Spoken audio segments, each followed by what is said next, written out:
He said, in my Father's house are many mansions. If it were not so, I would have told you. I go to prepare a place for you. That one's got a lot of material in it there. That's got a lot of material and a lot of different views. Everybody, I'm sure, looks at that differently. You know, my question out of that would be, I guess, that opens up the subject of what is heaven, what's it like, what am I going to be like there? I mean, there's just a gazillion things that come out of that verse. You know, we was talking in here the other day about how we viewed what heaven was going to be like, and we was also talking about how everybody has a different viewpoint of that. Not that one's wrong and one's right. I know my former pastor used to say, he said, well, I don't know exactly what heaven is going to be like, but he said, let me say this. He said, I think it's going to be different for different people. He said, I think some people are going to experience it one way where somebody else may experience it another way. Now, I'm not saying that, and don't get upset with me, I'm not saying that this is right or wrong. I'm giving you somebody's opinion. He said, I myself, and I'm speaking to my pastor, he said, I myself like classical music. And he said, so if I was in a place where they were singing and praising and it sounded like country music, he said, that'd be a pretty bad place for me. He said, I don't know that I would. He said, so I may experience that differently. But anyway, it does open up. Well, you know the thing about heaven here, I got about 2 or 3 verses here. Oh, yeah. But I want to say 2 or 3 things about it. He said, number 1, he said, in my Father's house. Well, if you understand that Jesus left heaven and came to earth, you know, when he was born, that wasn't his beginning. He was with God in creation. Right. You know, God said, let us make man. Well, he was with God in creation, you know. So what I'm saying is, but he's talking about, like you're talking about your dad's house. Or I talk about where I was raised. He said, in my Father's house. He's talking about home. Yeah. Yeah. Where he came from. Where he came from. See, right. He's talking about home. Yeah. And if you're a Christian and you've been saved, you know, the Bible calls heaven for you home. Yeah. It doesn't call this earth home. Right. It doesn't. Right. The Bible says we're pilgrims and strangers, Yeah. seeking a city to come. But, you know, the Bible doesn't say this is home. It's talked about Abraham's. It said he seeked a city which had foundations, whose builder and maker was God. So, you know, the Bible doesn't call this earth home. Right. Because it's not home. Right.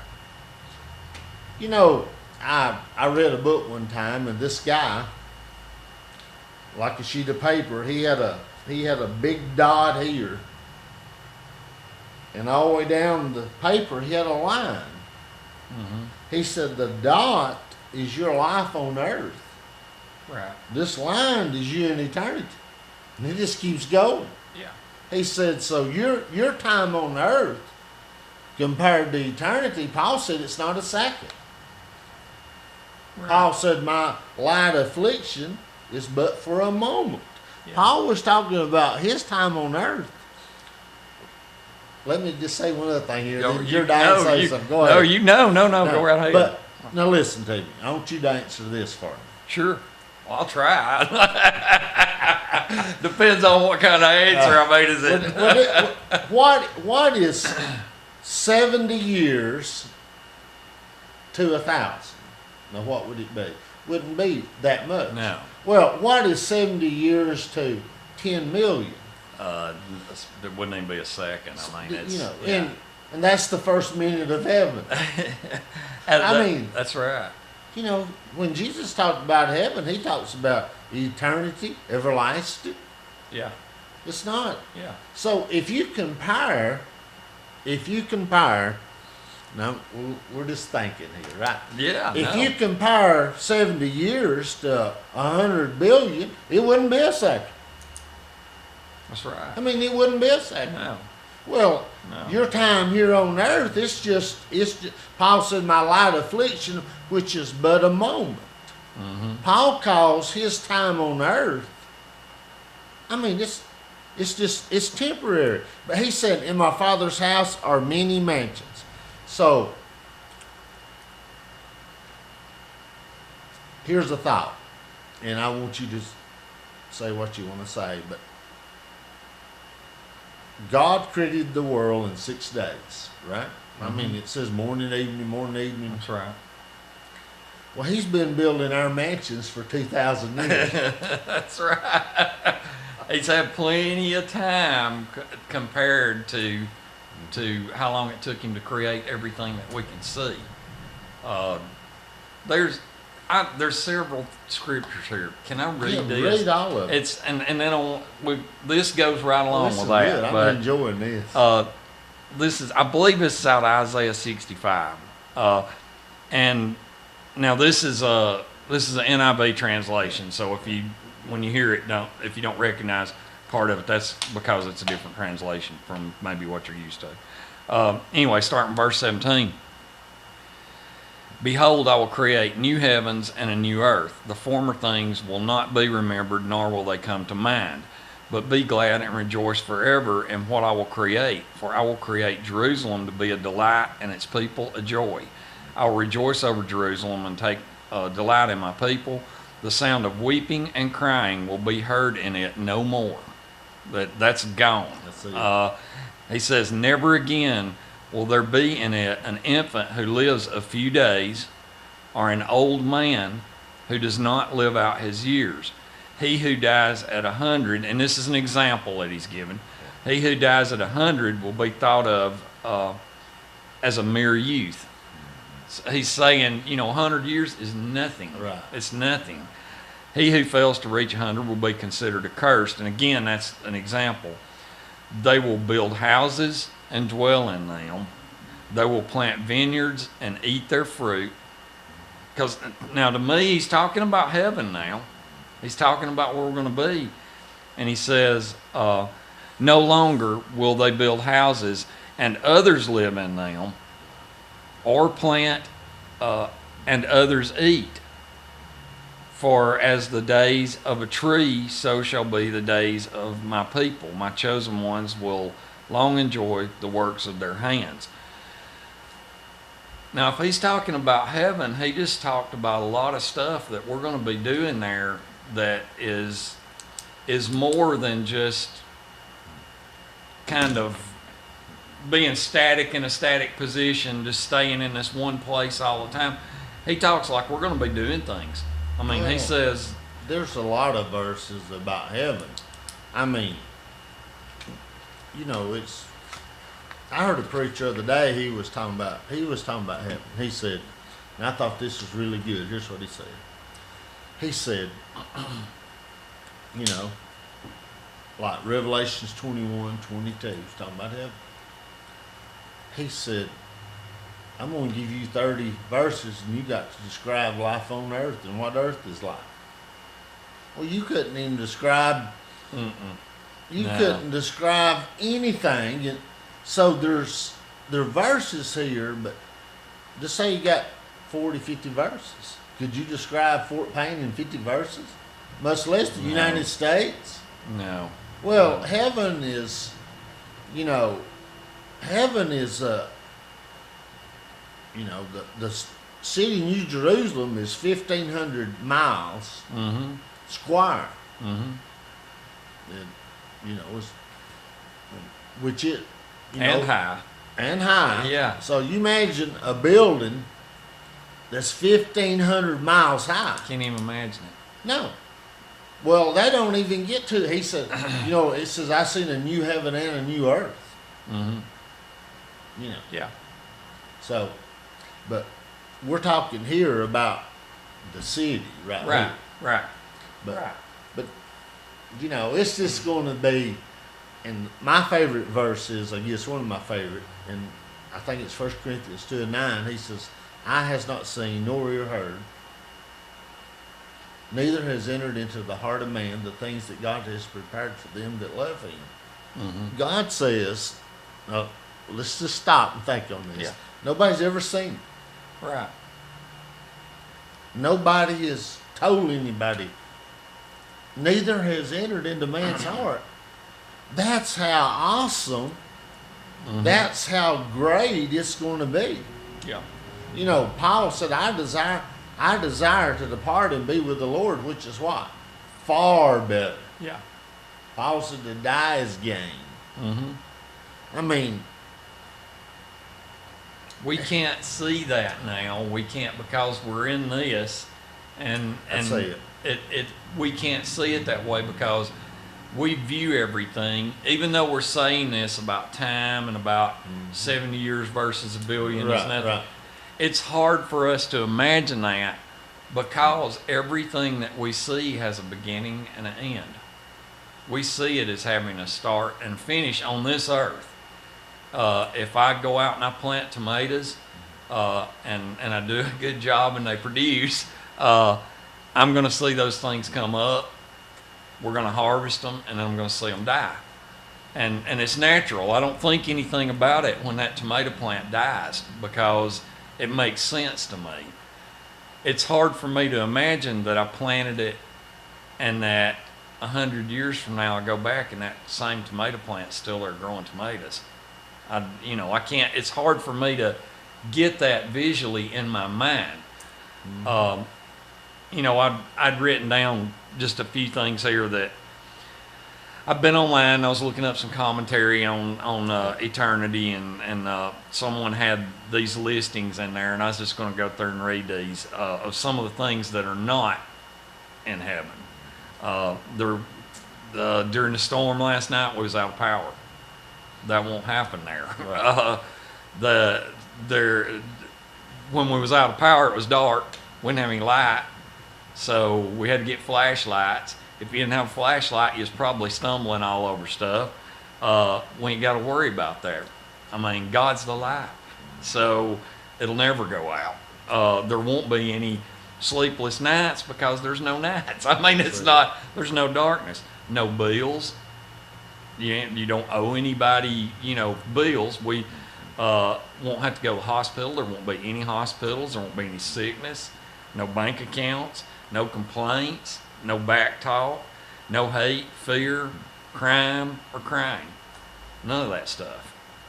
And, I'm simplifying it by reading that because there's a lot more to that. But in essence, that's what won't be there. Let's talk a little bit about what is your, let me just ask you this. What is your view of what life is going to be like in heaven? Well,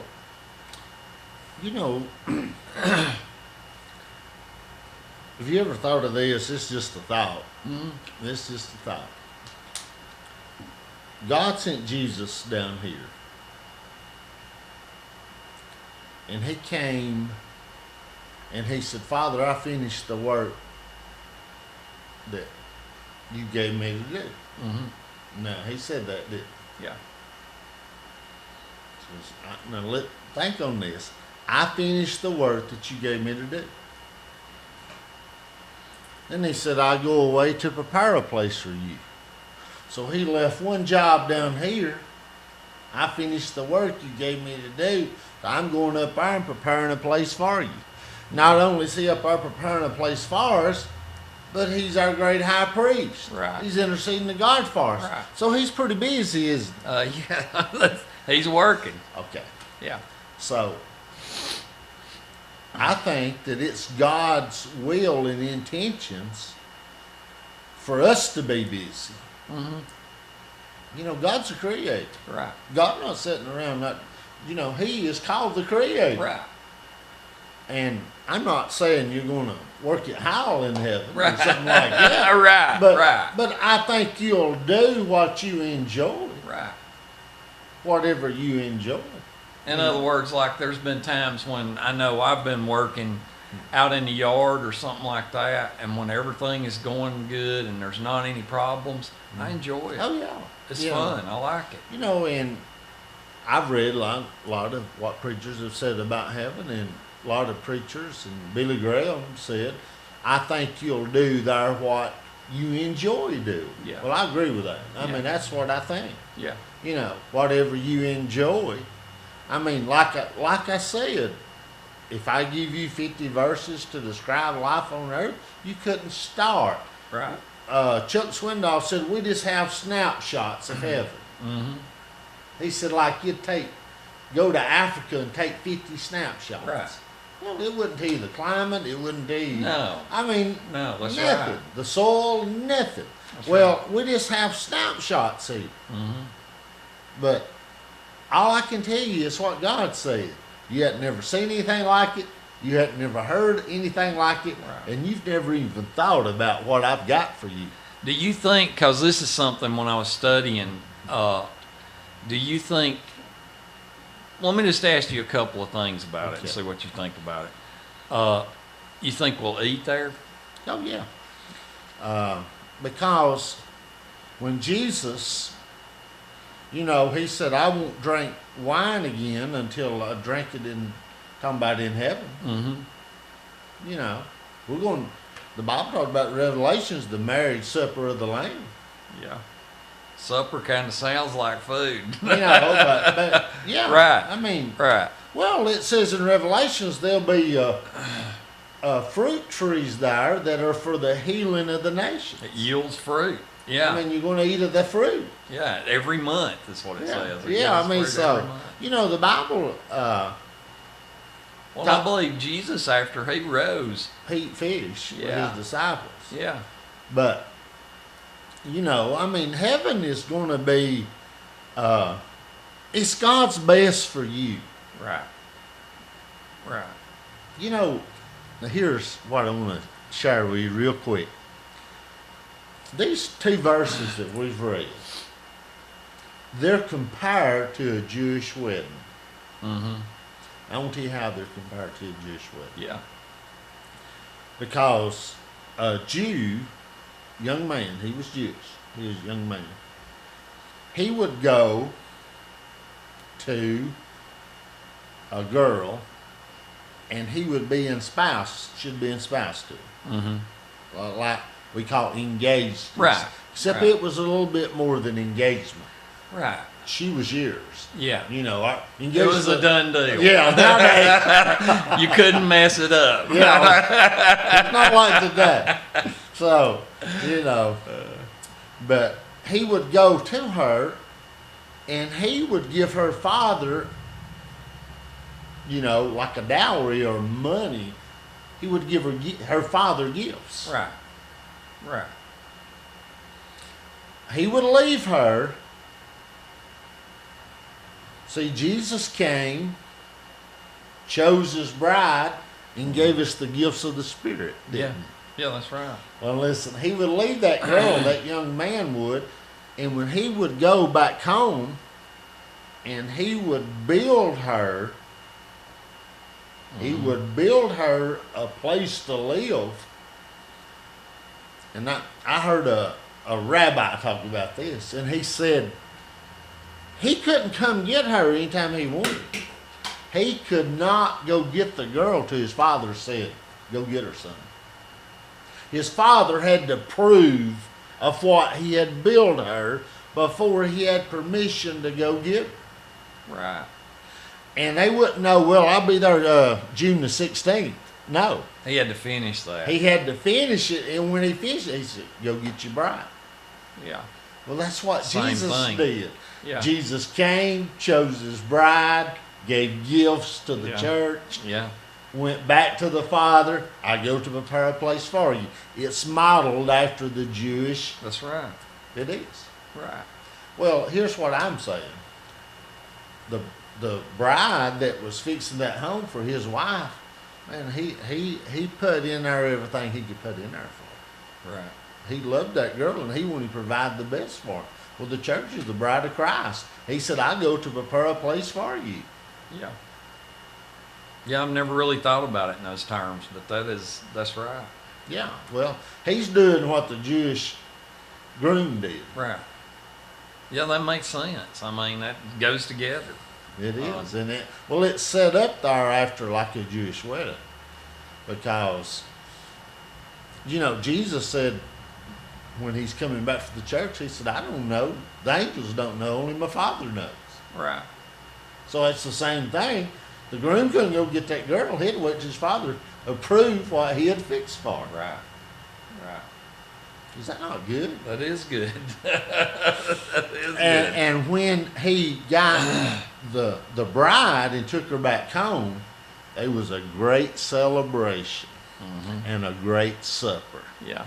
So what's going to be for us in heaven? Yeah. A great celebration in the marriage supper of the Lamb. Mm-hmm. That's right. That's good. That is very good.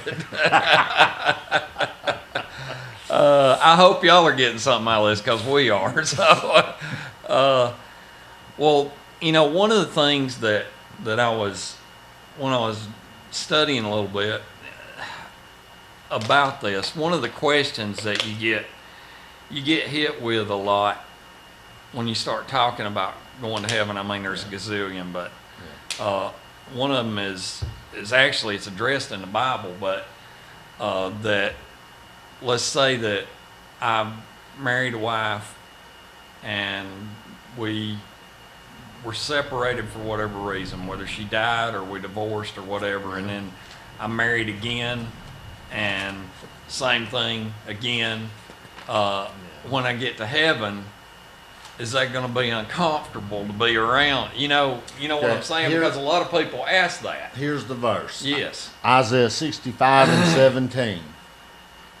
Now listen to what Isaiah 65 and 17 says. For behold, I create a new heaven and a new earth. The former shall not be remembered, nor come into mind. Mm-hmm. It's gone. Gone. Yeah. Gone. Well, what do you think? Because a lot of people will say this too. I love my wife, Right. and I love my children. Mm-hmm. Well, I still know when I get to heaven that was my wife and that were my kids. Well, I know, I'll tell you what I heard a preacher say one time. Yeah. I read this, and it was one of the old preachers. And I don't remember if it, Dwight Moody, it was one of the great preachers, but I read this. One of the women in his church said, do you think when you get to heaven you'll know your mama? And he said, you don't think I'll be a bigger fool in heaven than I've been on this earth?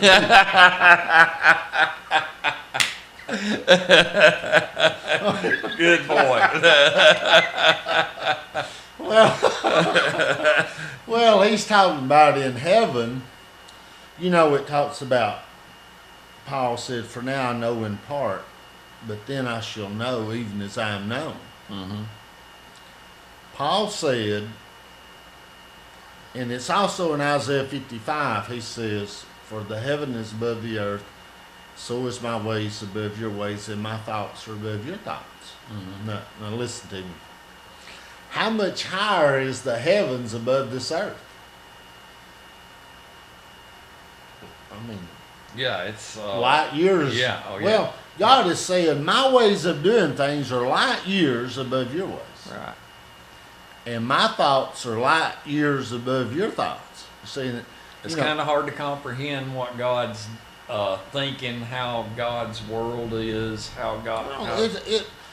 Jesus, those people were worrying, and Jesus said, "Consider the sparrows; they sow not, neither reap, nor gather in the barns, yet your heavenly Father feedeth them. He said, are not two sparrows sold for a farthing? We could say a penny. He said, not one sparrow falls without your Father knows it. Of the billions of birds, Jesus said there's not one. I mean, you don't have that kind of mind. No. He said, no, you not the very hairs of your head are numbered. That's the mindset that God's got. Right. We have no idea how much hair we got on our. We don't have a clue. No. I mean, we can't think in those terms. But doesn't the Bible say when we get to heaven that we will see things like that? Yeah, That well, we will see that's that what, way? That's what Paul said. He said, for now we know in part. Paul said, he said, for now I see through a glass darkly. He said, man at his best is what he said, only knows in part. See, if you had full knowledge, you wouldn't have to live by faith, would you? That's right. Maybe you'd know. That's right. Well, you don't. Yeah. He says, for now we know in part. In other words, we trust God and we follow God, but we don't have all the answers. Right. Now we know in part. He said, but then we shall know. But then we shall know. He's talking about in heaven, and like I said, it was talking about Billy Graham, and he was talking about, and I've heard Charles Stanley say this, about in heaven you'll have knowledge. But, you know, Paul said, I only know in part, talking about down here right now. Right. He said, we know in part. We see through a stained glass window, which you can't see very well through a stained glass That's window. right. He said, but then we shall know even as we are known. Right. Well, think about how well God knows you. He said, we're going to know in heaven. We'll see him face to face. You'll see and you'll know. Heaven is a place where knowledge is increased, not decreased. Right. That's good. I want to tell you something. We've talked about this before, and I want to do this for the benefit of people that's watching because they don't know what you and I have talked about, but before we were on camera. And we're running close on time, so I'm going to try to hurry, but we used to go to the Grand Canyon every year. We went like 4 or 5 years in a row, and I'd hike to the bottom, and it's a dangerous place, and it's hot, and it's one year we were there, it was 130 in the bottom in the middle of the day. It's just a really rough place, and you're kind of on your own when you go down through there. Well, we hiked down in there, camped, and every year when we would finish that night, me and my wife go sit on the rim and watch the sunset, because when the sun moves across that canyon, the colors change and it's just beautiful. I mean, the rocks will be blood red and then they'll turn gray and then tan, and it's just hard to explain it unless you're sitting there watching it. Well, I was sitting on the rim, and I mean, literally had my feet hanging out over the edge of that thing, and it, you know, if I'd have fell off, it was a long way down, but we was sitting there, and it was as if God spoke to me and asked me, do you want to know what heaven is going to be like? And I said, you know, yes, of course, I want to know. And he said, when you hike down into this place, if you'd run out of water, you could have died. Right. And I said, that's right. And he said, if you'd have twisted your ankle, help might not have got to you in time, you could have died. If you'd have sat down on a rock and it had a poisonous snake under it and it bit you, you might have died before help could get to you. Or if you slipped and fell off the side of this thing, you'd have hit the bottom and you'd have died. And I said, that's right, all that's right. And he said, do you want to know what heaven's going to be like? And I said, well, yes, I do. And he said, take everything bad out of what I just told you, and that's heaven. And that's what I believe. To me, that is heaven, that I won't have to worry about being thirsty. I won't have to worry about an animal hurting me. I won't have to worry about tripping and stumbling or dying of heat exhaustion. I won't have to worry about dying. I won't have to worry about any of that.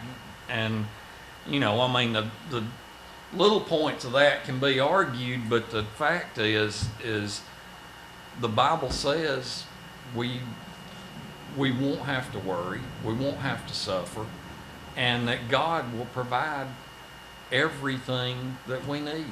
Have you ever thought about Adam and Eve in the garden before the curse of sin, before sin? Yeah, That's kind of, yeah, I mean, they Yeah. was just, you know. yeah. They ate and he worked in the tilled the garden, garden. and yeah, it was. So when God put Adam and Eve before sin, Mhm. that's busy, wasn't it? Yeah, that's right. And they did. One thing I'm thankful of is there won't be any briars and thistles there because That's because of the curse. Yeah, that's right. Well, death was because of the curse. That's all of that. The came pain from in that. childbearing because of the All curse. of Sweat that. of the brow because of Yeah, all the of bad stuff that we experience is because it comes from that curse. it. It did. So if you take that away, what are you left with? And it's I say this every week and just about every week, and I know we're out of time. I Right. say this sentence: if the church, if the people listening today, if they realize what a future they got, Oh yeah, yeah. If you know Christ, man, yeah, you got a great future. that's right. It's what I hear people say this all the time. It's if you know Christ, it's all gravy. it's all good. I mean, your future is like you said. That's it. It's you don't have a future without that. That's You don't it. have a future without Him. That's it. So, well, folks, I hope y'all have enjoyed this. I know I have. I have too. And I appreciate. I know you're busy, and I appreciate you coming by and doing this. Again, we're going to try to do this on a regular basis. So every week we'll try to get a different topic. If there's a topic that you want us to specifically talk about, if you'll just give me a call, 256-996-5049. And let me know what it is you want us to talk about. We'll be glad to do it. And also something else, and I believe Brother Gary to be in agreement to this as well.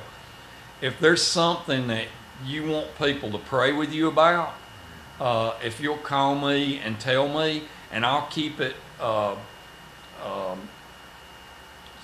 private. I won't mention any names or anything like that, but we'd be glad to help pray if you got a problem, got something you need prayer about. So anyway, again, appreciate you, Brother Gary, Enjoyed it. and I enjoyed it too.